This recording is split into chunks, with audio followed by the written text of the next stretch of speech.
What's going on, everybody? Happy Thursday. BobbyFi and Sheets. We're going to be talking through the NFL showdown slate. All right, man. What are your sort of initial thoughts on this game? I know that you're the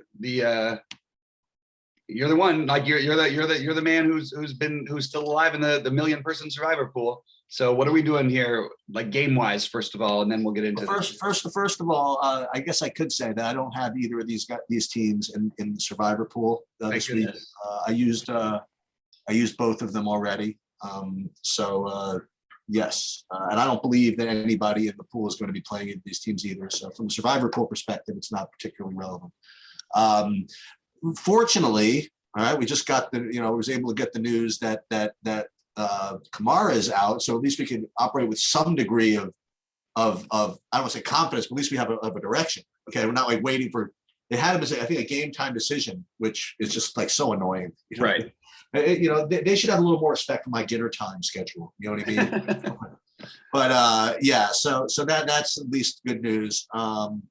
And I guess how the game is. I mean, New Orleans is they're in a world of trouble offensively. Let's start with that. They're going to be starting Taysom Hill, and they're going to be starting Taysom Hill with no Kamara. And they have troubles moving the ball. They just do. And then you have Dallas on the other side, who they're going to probably be playing Cooper, but from what I hear, it's going to be at best limited. What Cooper is going on, and what New Orleans does have still, it's not as stout as on a week-to-week basis, but they do have the ability to put up a relatively robust defensive effort from time to time. Yep. Except when like a couple of weeks ago, the Eagles ran for like 250 yards on them. So it's weird sometimes. And Dallas, they and we'll talk about this, but Dallas, has running back. I don't want to say concerns. They don't know exactly what's how healthy Elliott is, but we'll get to that in a minute. But I think the game is going to be a relatively low-scoring game. I think it's going to be kind of ugly. I'd like to think that Dallas will have a little better job moving the ball just because of their skill position guys. I mean, it sounds like pretty obvious, right? But even though Dallas's defense is not as good as New Orleans, as you've been saying pretty much all year, Dallas's defense is better than people think. And so they have one guy who's freaking insane. I don't forget who the guy is, some edge rusher or something like that, who's just awesome. I think from Penn State. I forget his name, but he's amazing. Yeah. So I do think it's going to be kind of a low-scoring game. I think that New Orleans is going to have trouble moving the ball more so than Dallas's defense might have to allow them some points. It's going to be a low-scoring game, and I don't know what the over/under is, but if it's anything approaching 50, I would certainly go under. It can't be 50. What was it, 47 or something? Yeah, it's 46 and a half. Yeah, I figured that would make more sense. Yeah. So that's my initial take on the game. And 27-20, you need 27-20 to go over. I just don't know how that's happened. Right. I mean, it's a full week for Dallas since they played. It's not for New Orleans. That's somewhat relevant, I think. And I really think Dallas should. I mean, I'm not saying they're going to, but I think they should win this game handily. They really, really should at this point of the season.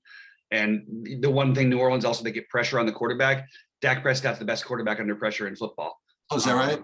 Yeah, he's literally been number one every year. He has no problem dealing with it.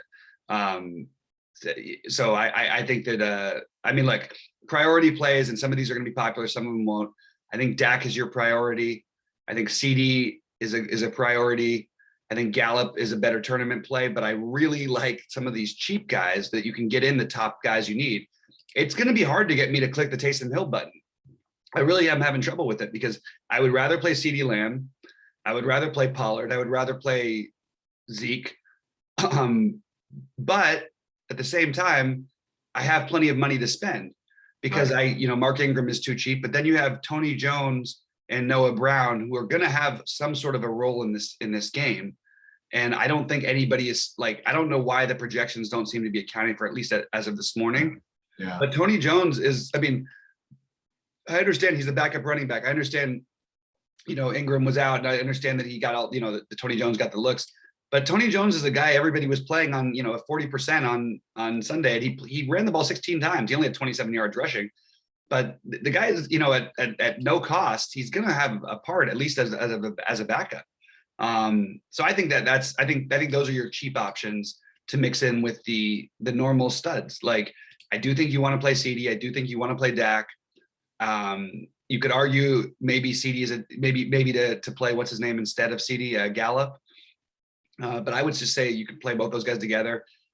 Schultz, I want to be heavy on the Dallas side of it and much less heavy on the New Orleans side. And my New Orleans exposure is going to mostly be the running backs. And basically, I will pick one receiver. And I think that my favorite would probably just be, because I don't think the price is going to matter that much for me, it will probably be Callaway, but I don't feel good about any of them. Yeah, so you brought up an interesting point, you know, which price is not going to matter, because like if it did, then you might end up, and this is kind of sick to think about, you might end up getting a pretty chalky Juwan Johnson at 1,400. Right? Yeah. But I don't think people are going to need it. You know what I mean? Like you're saying. I mean, if what's his name is out, if Kamara out, the ability to play Ingram at 5K, you know, I don't think that people are going to need to do that. I think that Traquan Smith is going to be for me the most logical main wide receiver from New Orleans, and then the other guys I'm just kind of guessing, like Callaway, Juwan Johnson, Deontay Harris. You know, I maybe it's just my own name recognition. I didn't do a lot of analytics on it, but I just feel as though Traquan Smith would be the guy. But it's a tough spot, you know.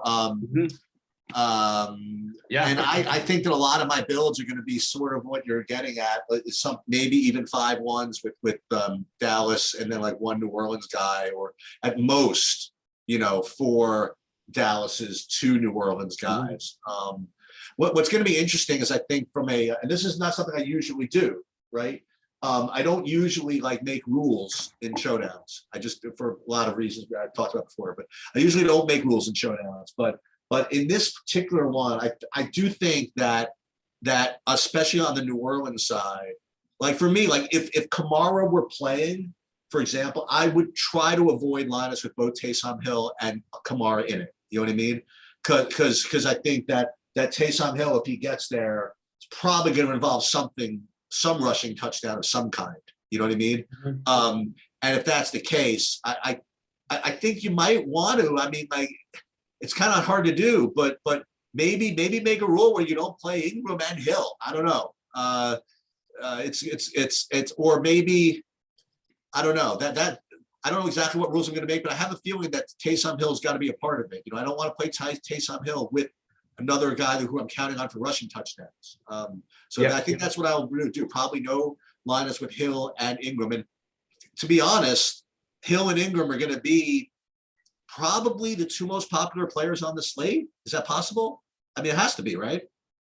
I think so, as of right now. Yeah, I mean, that's what I'm. Well, obviously there's Dak, but I mean, I think all lineups, not all lineups, but most lineups are going to have at least one of Hill or Ingram, right? I mean, it's like they're all their skilled guys. Yeah. So that's where I'm looking at right off the bat. I want to talk about Dallas for a minute. I don't want to talk about the running backs. So this was, I picked this up from somewhere else. This is something I don't do a lot either. I really believe that they're going to attempt, as they always do, to make this a Zeke game.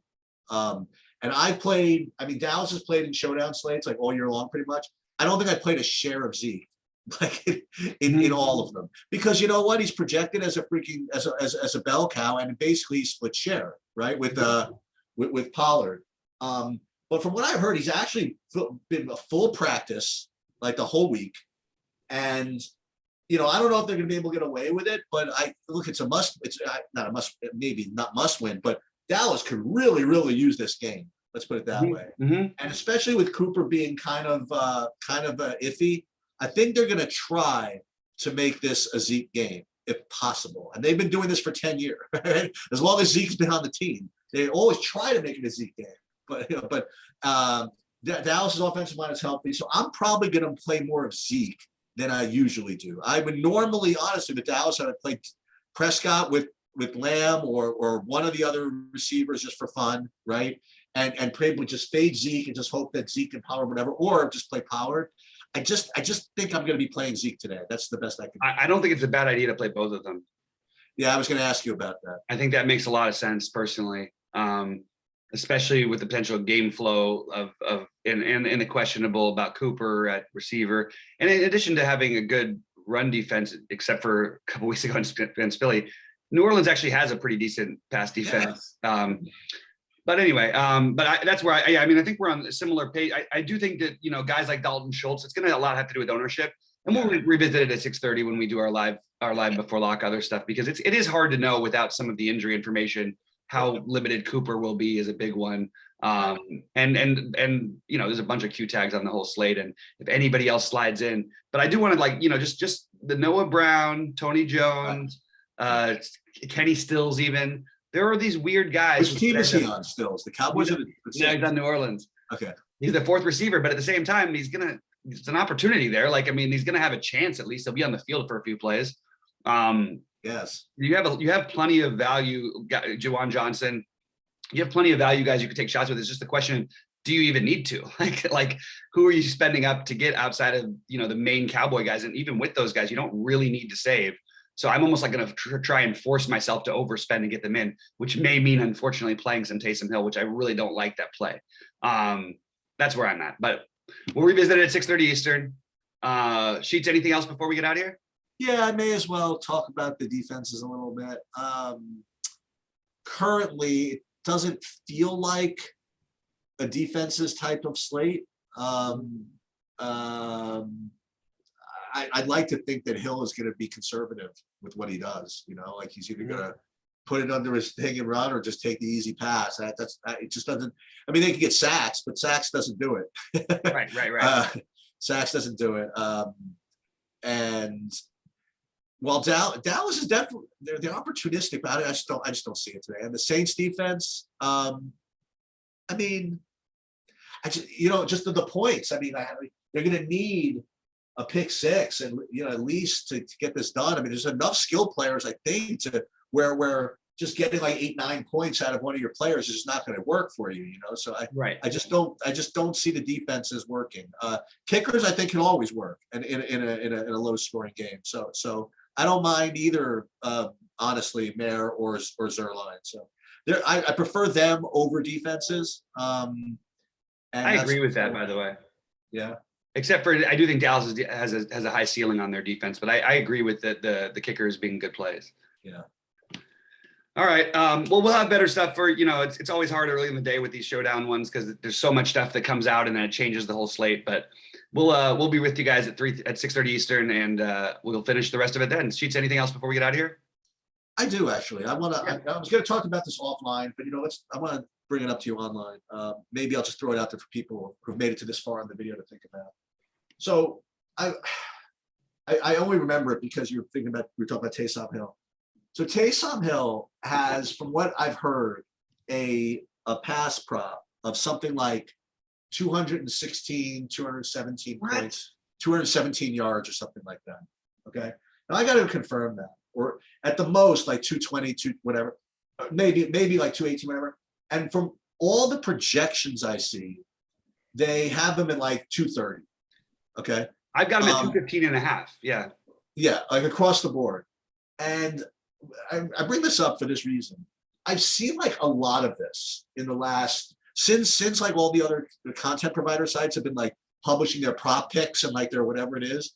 I see so many times where there's literally like a huge like difference between what's projected by the DFS industry and what is presumed by Vegas for the prop betting industry. And, you'd like to think that they'd be somewhat similar, right? Mm-hmm. And so, I mean, if that is in fact the case, and I'm not imagining it, I mean, a couple of things have to be the case, right? Either, one group is hopefully inefficient, right? Mm-hmm. Or two, it's free money, right?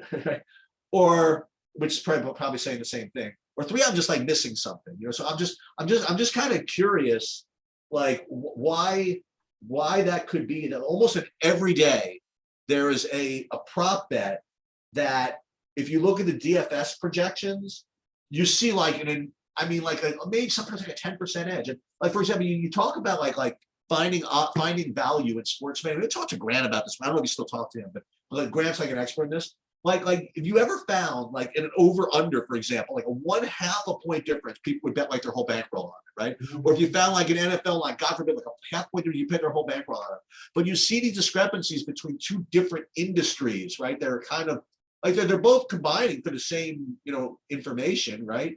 And if you knew, if your DFS industry people would put it in a situation where you could bet in the sports betting industry and have such an edge, it just doesn't make sense, right? Because I'm from that like random walk, everything's kind of efficient thing. So I think I'll just throw it out there to see if anybody had thoughts on this, or maybe I'll do a little homework on this, and maybe I'm just hallucinating. Maybe it's just I'm being like selection bias. I just remember the few times that they said, "Oh my God, it's a 20-point difference." Maybe it's not like that every night.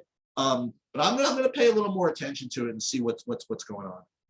Yeah, I think it's interesting. I would like to spend more time on the scores. I would like to get more money involved in that part of the world. And it's been hard. It's harder because you can't do all the easy betting here. But like, it's amazing what Grant's done, and he really did.